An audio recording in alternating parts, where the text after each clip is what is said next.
स्वामी जी, हम लोग सुबह शाम एक एक घंटा ध्यान कर रहे हैं, जैसा कि बोला जाता है कि 1 घंटा ध्यान काफ़ी है। तो मगर उस 1 घंटे में हम लोगों का, या मेरा पर्सनली ये कहूँ कि अभी तक का ये एक्सपीरियंस है कि वो आनंद नहीं मिला जो जिसके लिए हम बोला जाता है, या जो जिस राह पे चल, या जो सोच के मैं जो ध्यान कर रहे हैं हम लोग। तो क्या स्वामी जी 1 घंटा ही काफ़ी है, या क्या करना चाहिए? इसका एग्जैक्ट मतलब क्या है तंत्र, मतलब कितना समय देना चाहिए? क्या 1 घंटा, कब तक 1 घंटा ध्यान काफी रहेगा? इस विषय पे थोड़ा सा आपका क्या। हम सबको जब ये कहा गया कि 1 घंटे ध्यान करो और 1 घंटे ध्यान से तुम्हारे अंदर कुछ प्यास तुम्हारी बढ़ेगी, तो उसका अर्थ ये नहीं है कि 1 घंटे से हमारा चित्त शांत हो जाएगा। 1 घंटे तो बात ऐसे कहेंगे कि एक नशा देने की बात है, एक थोड़ा सा तुम्हें डेमो की बात है। लेकिन 1 घंटे के ध्यान से अगर तुम सोचो कि तुम्हारी जिंदगी में आनंद घट जाएगा, तो वो असंभव है। बल्कि अगर तुम मुझसे पूछो, मेरे हिसाब से बात करो, तो मैं ये कहता हूं कि यदि तुमने समय निर्धारण करके ध्यान आरंभ किया और वो सुबह या शाम का समय तुमने निर्धारित किया, तो वो 1 घंटा ध्यान करने के बाद कुछ ही दिन लगेंगे जो तुम्हारा आनंद नहीं होगा, फिर ध्यान एक आदत हो जाएगी। इसके पीछे के विज्ञान को थोड़ा सा समझो। पहली चीज ये है, ध्यान का काम क्या है? ध्यान का काम सिर्फ इतना है कि तुम्हारे चित्त पे जो बातें आदतों के रूप में बैठ गई हैं, तुम्हारी बायोलॉजिकल क्लॉक पे जो आदतें निर्मित हो गई हैं, उन आदतों को इरेज करना। तो जैसे तुम शाम के वक्त 6-7 बजे अपने मित्रों के बीच जाना पसंद करते हो, एक मन में एक भाग दौड़ रहती है, तो वो 6-7 के बीच अगर तुम ध्यान करना शुरू करते हो, 1 घंटा ब्लैंकनेस लाने से, 1 घंटा शांत बैठने से तुम्हारी वो आदत खत्म हो जाएगी, लेकिन नई आदत शुरू हो जाएगी। फिर लोग रोज 1 घंटे का ध्यान कर रहे हैं। तो ऐसे में एक आदत हटा के हम दूसरी आदत ही निर्मित करते हैं। हमारा मन मरता नहीं। मन को अगर सही माने में कहा जाए तो मारने का कोई ढंग नहीं है, रूपांतरण का ढंग है। बहुत से बुद्धों ने कहा कि मन की मृत्यु हो जाती, लेकिन मैं कबीर से राजी होता हूं। कबीर कहते हैं, मन लाओ यार फकीरी में। वो फकीरी में मन लगाने की बात करते हैं। वो कहते हैं फकीरी में मेरा मन लग जाए, इतना ही पर्याप्त है। तो वो जो फकीरी में मन लगेगा, तो तुम्हारा मन है क्या? तुम्हारा मन निर्मित कहां से होगा? तुम्हारा मन निर्मित होता है तुम्हारी 5 इंद्रियों की आदत से। ऐसे समझो कि सबसे पहले आत्मा है। आत्मा शरीर लेती है तो 5 इंद्रियां उसके ऊपर कवर है। 5 इंद्रियों से जगत को पहचानने के लिए 10 ज्ञानेंद्रियां हैं।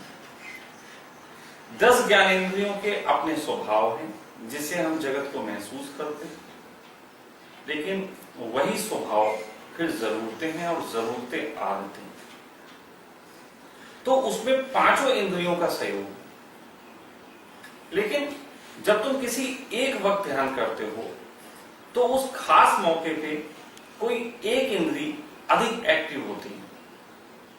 जो इंद्री अधिक एक्टिव होती है वही सबसे आगे के लाइन में बैठती है, बाकी सब पीछे हो जाती है। जैसे क्लास में बच्चा जो सबसे आगे होता है वो ज्यादा जानता है, पढ़ाया सबको जाता है, लेकिन जो फर्स्ट ज्यादातर आने वाले बच्चे वो होते हैं तो पहली लाइन में बैठे होते हैं, क्योंकि उन पे प्रभाव ज्यादा पड़ता है। तो इसीलिए ध्यान को कुछ धर्मों ने 5 वक्त, हिंदुओं में भी ऐसा है और मुस्लिम्स में नमाज का 5 वक्त होता है। 5 वक्त ध्यान की व्यवस्था रखी गई। 5 वक्त ध्यान करने से कुछ चीजें फायदे होते हैं, वो थोड़ा समझ लेना। इंद्रियों की आदत को अगर समझो तो तुम महसूस करोगे कि तुम कभी कार ड्राइव करते हो, तो कार ड्राइव करते करते तुम्हारी एक इंद्री कान की, जो तुम म्यूजिक सिस्टम चला रखा है कार में, उसमें इतना रस लेने लगती है कि आंखों पे आने वाले चित्र कभी कभी धुंधले पड़ जाते हैं। इस कारण तुम्हारा एक्सीडेंट हो जाता है। कभी कभी ऐसा होता है कि तुम्हारे आंखों पे जो चित्र आ रहे होते हैं सामने, वो इतना ज्यादा प्रभावी हो जाते हैं कि तुम्हारे कान जो हैं वो पीछे का हॉर्न नहीं सुन पाते, फिर एक्सीडेंट हो जाता है। ये होता इसलिए है क्योंकि कभी आंख की इंद्री बहुत टॉप पे होती है और कभी जो है हमारे कान, अलग अलग इंद्रियां अलग अलग समय पे एक्टिव होती है। जैसे नानक के लिए जब ध्यान घटा तो उस समय कह सकते हैं कि कानों की इंद्री इतनी एक्टिव थी कि उनके लिए वो जो जब आनंद की बिल्कुल अंतिम घड़ी जिसको बोलते हैं या प्रथम घड़ी जिसको कह सकते हैं, जब वो घटी तो उनके लिए वो एक नाद के रूप में घटी। उनके कान ने जो था सबसे बड़ा विटनेस का काम किया। इसकी वजह से वो कह सके कि अनंत नाद की बात कर सकते हैं, एक ओंकार सत्ता। जब यही चीज मोहम्मद को घटी तो उन्होंने उसको खुशबू कहा, यानी कि तब उनकी नाक की इंद्री इतनी एक्टिव थी, इतनी आगे आके खड़ी हो गई थी कि उसने सबसे पहले स्वाद लिया, तो वो खुशबू के रूप में शामिल हुई। तो अलग अलग वक्तों पे अलग अलग इंद्रियां हमारी शीर्ष पे होती हैं।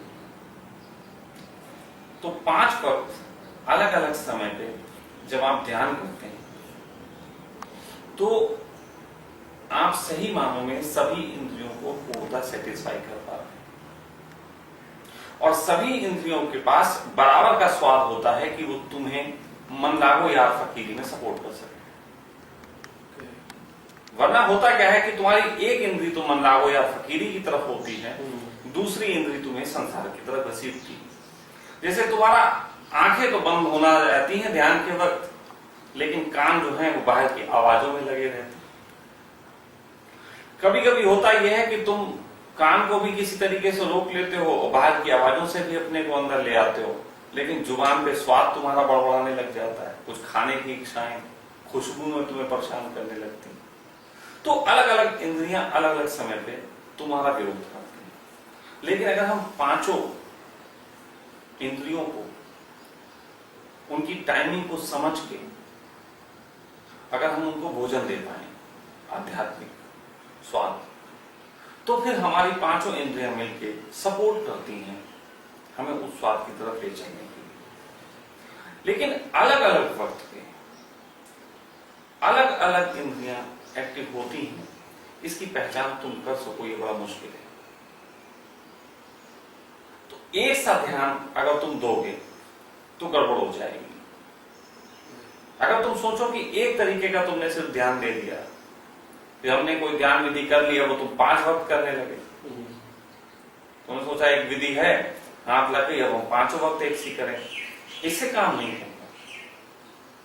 इसके लिए जरूरत होती है मास्टर की, कि जो तुमको गाइड कर सके कि किस वक्त तुमको कौन सी इंद्री किस तरीके के ध्यान की मांग करती है और उसको गाइड किया जा सके।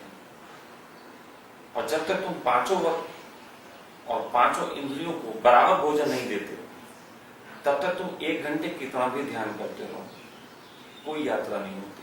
करोड़ों लोग इस समय ध्यान करते हैं, अगर परसेंटेज में 0.1% भी घट जाता ध्यान तो जगत आनंद से भर जाता है। लेकिन 0.0001% भी कहीं तक कोई तो नहीं। हाँ, एक झूठा भ्रम जरूर हो गया लोगों को कि हम ध्यान कर रहे हैं और सब उसी में फंसे। इसलिए तुमने जो पूछा उससे मैं राजी नहीं हूं, इस कारणों से राजी नहीं हूं। तो समझो जो 5 आप टाइम बता रहे हैं 5 इंद्रियों के लिए, तो ये टाइम का कुछ फिक्स टाइम ड्यूरेशन है और क्या क्या क्या क्या टाइमिंग है ये 5? देखो 5 पहर होते हैं। ओके। जैसे सुबह तुम उठते हो तो तुम्हारा एक अलग तरीके का मूड होता है। जब तुम दोपहर में होते हो तो तुम्हारा एक अलग मूड होता है, शाम को एक अलग मूड होता है। तो अलग अलग टाइमिंग्स हैं। लेकिन मैं अगर तुम्हें टाइम बना के दे दूं घड़ी में तो तुम भटकोगे। ओके। घड़ी में टाइम बना देने से भटकाव आ जाएगा, इसलिए मैं टाइम नहीं देता। तो जब कोई मेरे सामने ही होता है तब मैं उसको बता सकता हूं कि तुम्हारे लिए इस समय ये वाली चीज जरूरी है। इसीलिए मैं लोगों से कहता हूं कि तुम मुझे समय दो, कम से कम 3 दिन का समय मेरे पास मुझे दो। यूं तो 21 दिन का समय कम से कम चाहिए, लेकिन 3 दिन में भी एक गति बढ़ाई जा सकती है। 3 दिन भी, जैसे मैं योग निद्रा की बात करता हूं, तो योग निद्रा 3 दिन इसलिए कि आपको उस गहरी अवस्था में 3 दिन तक गहराइयों में ले जाया जा सके। और जैसे मैंने कई बार कहा, योग निद्रा ध्यान नहीं है, इसलिए उसके थोड़े खतरे भी हैं, इसलिए उसके फायदे जरूरत से ज्यादा हैं। लेकिन जब फायदे बहुत ज्यादा होते हैं तो खतरे भी थोड़े ज्यादा होते हैं। तो उन सबको जानते बुझते मुझे बहुत सेंसिटिविटी के साथ ये काम करना पड़ता है। ये कोई भीड़ में हजारों के बीच करने वाले आयोजन नहीं है। तो स्वामी जी, जैसे जो मित्र आसपास हैं या इंडिया में रहते हैं, वो तो आपके पास में 3 दिन देते हैं और कर सकते हैं। ऐसा भी पॉसिबिलिटी है कि कोई व्यक्ति आपके पास आ नहीं सकता, आप 3 दिन कहते हैं, 3 दिन कम से कम आना पड़ेगा, 3 दिन भी अगर कोई नहीं आ सकता तो कुछ ऐसा भी कुछ तरीका है कि कोई फॉर एग्जाम्पल कोई बाहर है इंडिया से, तो क्या वो कैसे कर सकता है योग निद्रा? कुछ है? देखो, क्योंकि कुछ लोगों की कॉल्स आते हैं जो बाहर रहते हैं, वो सभी आते हैं इस क्वेश्चंस, तो क्या उनके लिए कुछ है हमारे पास में हल कि वो लोग वहां बैठे योग निद्रा कर सकें? देखो, टेक्नोलॉजी का बहुत सारे फायदे हैं। किसी भी इंसान को यदि मैं अपने सामने ध्यान करने के लिए बोलता हूं, तो उसके कारण नहीं है कि उस व्यक्ति की प्रेजेंस मेरे सामने होनी चाहिए। उसका आभा मंडल, उस व्यक्ति की साइकोलॉजी समझने के लिए, वर्तमान में उसका क्या मूड है, उसकी बात करने के लिए, तो इन सब चीजों को समझ के, उसकी वॉइस फ्रिक्वेंसी है ना, उसकी भाव भंगिमा, ये सब चीजें कुछ बताती हैं उसके बारे में। वो सब चीजें बताने के बाद मैं ये तय कर पाता हूं कि अब क्या वक्त है इनको क्या चीज देने का। तो टेक्नोलॉजी का यहां यूज हो सकता है कि अगर कोई बहुत दूर भी बैठा है, तो वो ऐसी स्थिति में मुझे पहले तो कॉल करके जुड़ के मैं उसके स्वभाव का, उसके बिहेवियर का बात कर सकता हूँ। मैं ये नहीं है कि कोई मुझे कॉल करे वो कल से मैं शुरू कर दूं, इट इज नॉट पॉसिबल। 2, 4, 6 दिन बातचीत में, है ना, कभी आधा घंटा, 1 घंटा, अलग अलग टाइमिंग्स पे मैं उसे बोलूं, तो उनसे बातचीत करें। फिर वीडियो कॉन्फ्रेंसिंग हो सकती है, वीडियो कॉन्फ्रेंस के माध्यम से बात हो सकती है, तो मैं आमने सामने चेहरा देख के भी बात कर सकता हूँ। फिर ये 2 चीजें तो जो है इंपॉर्टेंट है, सबसे बड़ा इंपॉर्टेंट होता है उस माहौल को तैयार करना जिस माहौल में योग निद्रा किया जा सकता है। दुनिया के बाकी सारे ध्यान आप किसी वक्त कर सकते हैं, लेकिन योग निद्रा वक्त के साथ साथ वो माहौल की भी मांग करता है। वो एक खास माहौल, जैसे मैं यहाँ कराता हूं तो यहाँ वो माहौल मैंने निर्मित किया हुआ है। वो माहौल निर्मित है तो उस माहौल में हम लोगों को आसानी से उसमें प्रवेश दे पाते हैं। तो वो माहौल निर्मित करना, उसके लिए उसे किस तरीके का रूम चाहिए, किस तरीके की दिशा का उसमें उपयोग है, कई बातें एक साथ शामिल होती हैं। तो वो जब बात करेगा तो मैं उसे समझा सकता हूं। और ऐसा मैंने प्रयोग किया है। बाहर लोगों को मैंने टेलीफोनिक बातचीत से ही ध्यान में ले लिया, तो वो कर सकते हैं, उसमें कोई दिक्कत नहीं, लेकिन बहुत गंभीरता चाहिए, उसके लिए एक गहरी प्यास चाहिए। और सच कहें 3 दिन कोई भी निकाल सकता है। 3 दिन में भी सिर्फ उसको शनिवार पूरा चाहिए, इतवार पूरा चाहिए, और शुक्रवार की शाम से वो शुरू करें। शुक्रवार की शाम को अपना आ सकता है ऑफिस से, उसके बाद शनिवार इतवार दे सकते हैं, वीकेंड हो सकता है।